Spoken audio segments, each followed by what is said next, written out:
15 minute हो गए समय नहीं चाहिए। बोलिए प्रेम से श्री सद्गुरु महाराज की जय। श्री सद्गुरु महाराज की जय। श्री सद्गुरु महाराज की जय। बंदो गुरुपद कंज कृपा सिंधु नरे रूप हरे महामोहतम पुंज जासु वचन रवि करे निकर। अव्यक्त रूप में सर्वत्र विराजमान पूज्यपाद संत सद्गुरु महर्षि में ही परमहंस जी महाराज के उभय पाद पद्मों में कोटि शरणमन।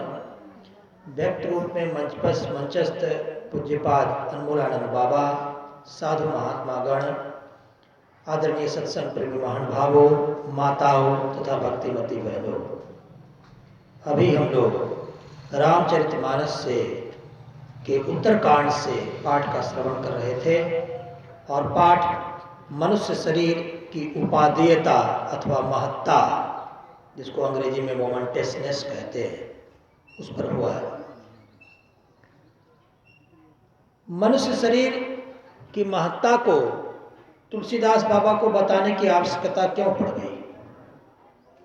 इसलिए पड़ गई कि इस शरीर को देवता भी पाने के लिए ललायित रहते हैं और जिन मनुष्यों को बड़े भाग से मनुष्य शरीर मिल जाता है, इस शरीर का उपयोग कहाँ करना चाहिए वो नहीं समझ पाते।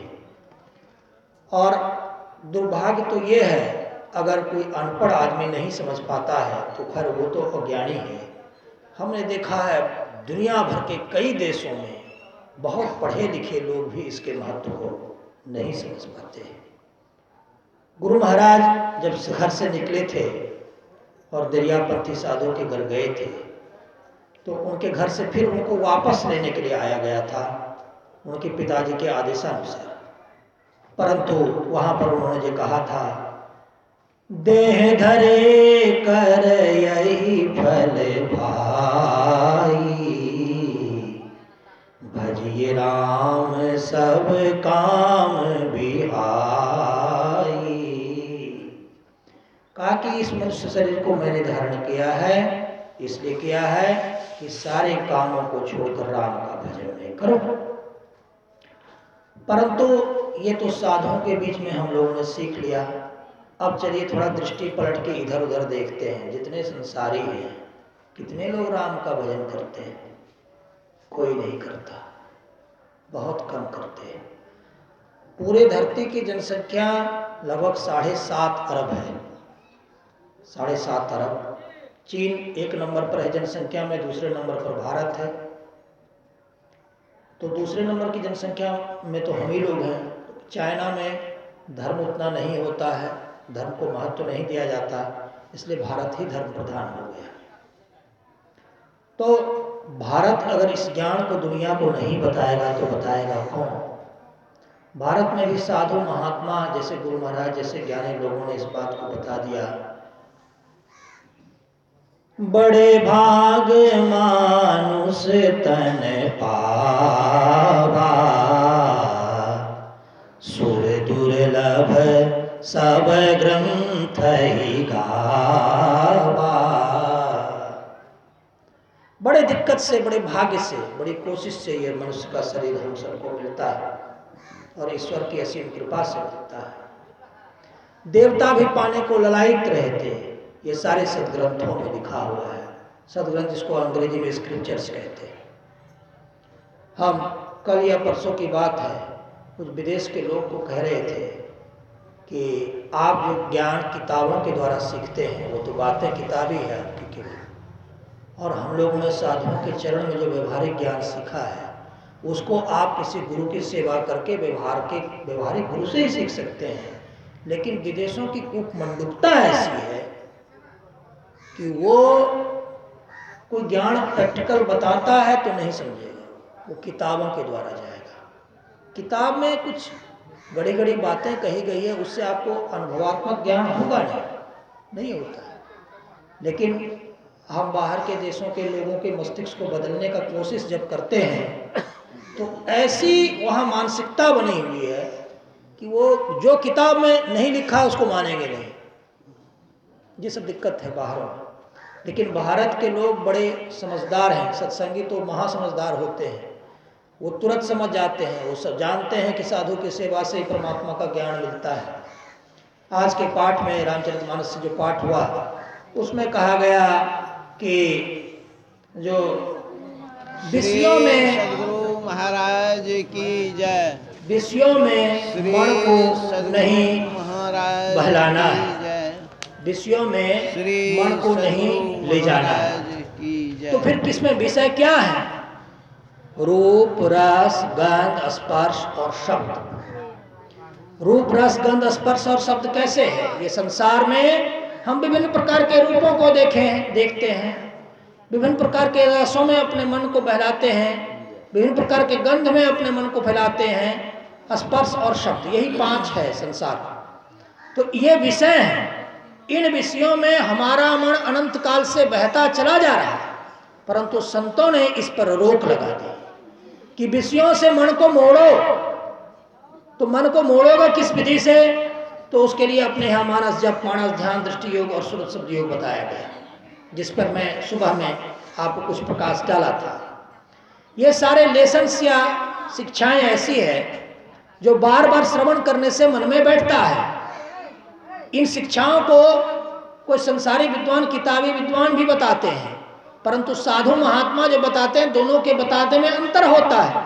अंतर यह है कि साधु महात्मा किसी ज्ञान को साक्षात्कार करके बताते हैं और संसारी विद्वान उसे केवल पढ़ के बताते हैं। पढ़ने और करने में अंतर है। एक हमने सुना है कि कहा गया कि कहता पर करता नहीं, मुख का बड़ा लभार, एक दिन धक्का खावेगा साहब के दरबार, साहब के दरबार।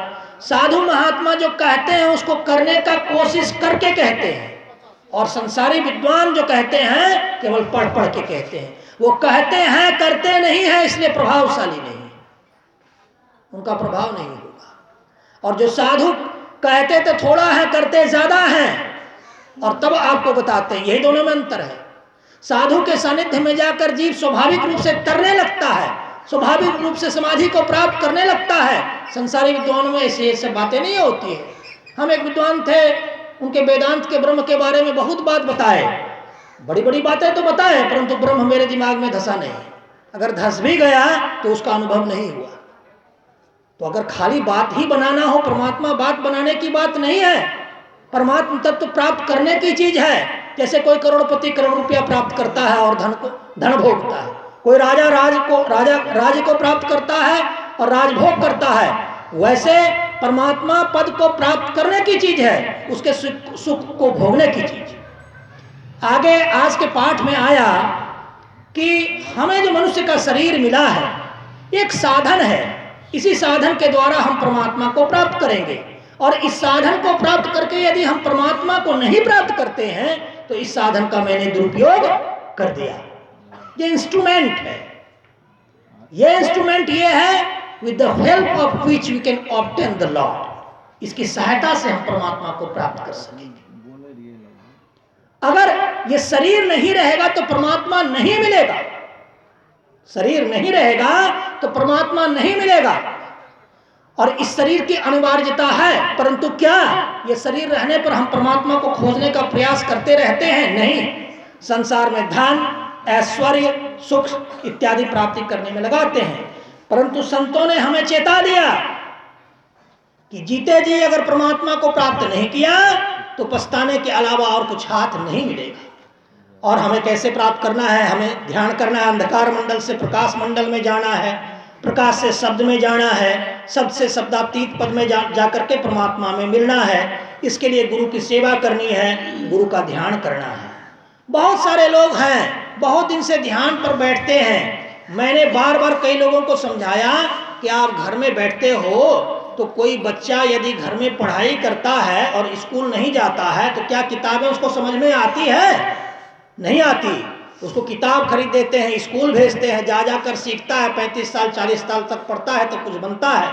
तो उसी तरह से मैंने कहा कि कोई कितनों ही प्रयास कर ले, घर में आंख बंद कर ध्यान करेगा तो 2 अरब वर्ष में भी परमात्मा का कुछ भी प्राप्त नहीं होगा उसको अंदर में। किसी गुरु के पास जाकर सीखना पड़ेगा, तपोनिष्ठ गुरु के पास, साधु के पास जाके उसके चरण में सीखना पड़ेगा, तभी होगा। इस बात को लोग नहीं मानते हैं। कितने तो सत्संगी कहते हैं परमात्मा कहाँ नहीं है। बोले परमात्मा हर जगह है। हम वही बोलते हैं किताब में सारा ज्ञान है, तो बच्चा घर में ही क्यों नहीं समझ जाता, स्कूल क्यों जाता है? उसी तरह से परमात्मा हर जगह है, परंतु उस परमात्मा को बताने वाले गुरु, सद्गुरु सत्संगों में, आश्रम में रहते हैं। इसलिए अपने क्षेत्र के महात्मा की चरण में प्रतिदिन जा करके प्रभु परमात्मा का दीदार करने का प्रयास कर लीजिए, इस जीवन को सफल कर लीजिए। परंतु नहीं करेंगे तो जीवन जाने के बाद पछताने के अलावा और कुछ भी हाथ में नहीं रहेगा। ये मैं कहता हूं। वेजिटेरियनिज्म को हम बहुत कोशिश किए कि पूरी दुनिया इसको माने। वेजिटेरियनिज्म शाकाहारवाद। शाकाहारवाद यह है कि हम मांस, मछली, अंडा इत्यादि नहीं खाएं, ये निर्णय कर लें। क्यों? कि जिसका मांस आज हम खाएंगे कल हमको भी खाएगा। इसको दुनिया कहती तो है करेंगे, परंतु करती नहीं है। क्यों? अरे वो किसी साधु के चरण में है नहीं तो करेगी कैसे? हम कहते हैं कि हमें फला ज्ञान फला जगह होता है, तो वहां जाकर रहेंगे, सीखेंगे तभी तो। ऐसा कैसे होगा? फिर है टिक्टोटेरियनिज्म। टिक्टोटेरियनिज्म यह मद्यपान निषेधवाद। मद्यपान निषेधवाद, खैनी, बीड़ी, तंबाकू, सिगरेट, शराब, गुटखा इत्यादि मादक द्रव्य हमें नहीं सेवन करने हैं। इसको भी बहुत कोशिश किया पूरी दुनिया में सिखाने का। लोग धीरे धीरे धीरे धीरे वादा करते हैं, छोड़ने में बहुत दिक्कत करते हैं। अब ये सब बातें मैं क्यों सिखाता हूं? अरे हम जो मनुष्य हैं वो आप भी हैं।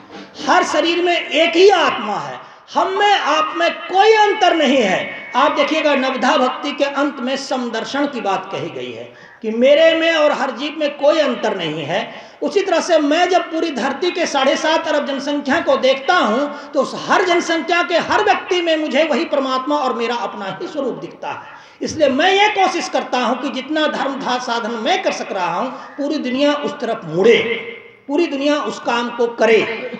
हमें दुनिया आज वादा करती है कि हम लोग टिक्टोटेरियनिज्म को अपनाएंगे, हम लोग वेजिटेरियनिज्म को अपनाएंगे, परंतु वादा करती है, करती कितना है इसकी कोई रिपोर्ट मेरे पास नहीं।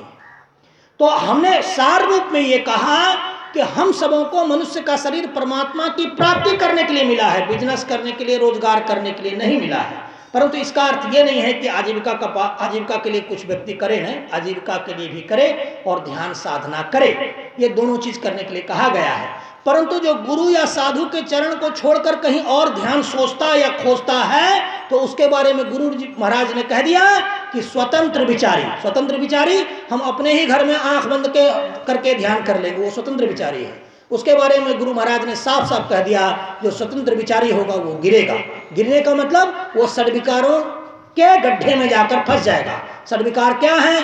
काम, क्रोध, लोभ, मद, मोह, ईर्ष्या, द्वेष, ये सब के सब षड्विकार है, इसमें फंस जाएगा। इसलिए परमात्मा संबंधी ज्ञान को भी जैसे संसारिक ज्ञान को आप आवश्यक समझते हैं, आप आवश्यक समझें। और आसपास के क्षेत्र में जो साधु महात्मा संत इत्यादि जो ही महात्मा हैं उनकी चरण में जाकर ध्यान साधना करें, उनको जाकर कुटी में प्रणाम कर लें, अपनी चटाई लेकर बैठ जाएं, ध्यान कर लें। और यही इसी को काम को आप 4-5 साल लगन पूर्वक कर लेंगे तो मेरा पूरा विश्वास है कि धीरे धीरे आपको ध्यान विद्या आएगी। वो ध्यान विद्या आपको अंधकार से प्रकाश, प्रकाश से शब्द से शब्दातीत मंडल पर ले जाएगी और फिर प्रभु परमात्मा को प्राप्त करके जो आज हम लोग को कहा गया कि हम लोग को मनुष्य शरीर मिला है परमात्मा की प्राप्ति करने के लिए, उस काम को आप पूरा कर लेंगे।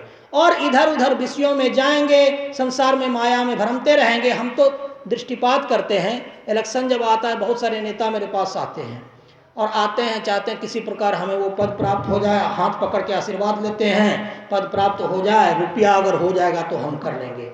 लेकिन हम बहुत से नेताओं के मृत्यु के दिन को भी देखे हैं, कैसे बिलक बिलक कर रोते हैं। हम कभी किसी को सलाह नहीं देते हैं कि वो सब काम कीजिए। हम कहते हैं कि जो भी थोड़ा मोड़ा आजीविका का साधन है इसको जुटा करके ध्यान साधना अगर कर लीजिएगा, परमात्मा को प्राप्त कर लीजिएगा तो आपका जीवन सफल हो जाएगा। और ऐसे माया में भरमाते रहिएगा तो उसका कोई क्या है, अभी कोरोना का काल है, पूरी दुनिया करा रही है। जब कोरोना शुरू हुआ था तो विश्व के सभी देश के चर्च वाले हमारे पास अपना कुछ कुछ वीडियो भेजते थे, सभी डर के मारे बाइबल का पाठ शुरू कर दिए थे। तो क्या एक दिन बाइबल का पाठ करने से गॉड या परमात्मा मिलता है क्या?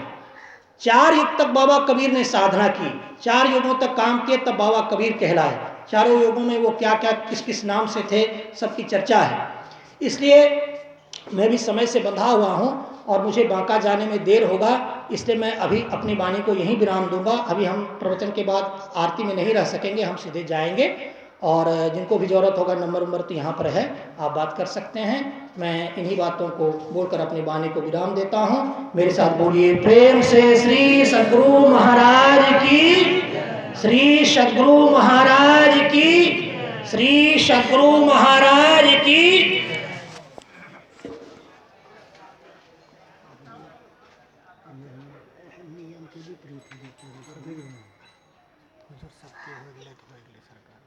सबके कहाँ हो गए कखरो नहीं मिले, हमें बैठे ना बैठे तो नहीं मिले, बैठे आप बांका जाना है तो फिर इतना निकाल कर दिया है? अरे इनका इच्छा है जाने का, हम लोग तो है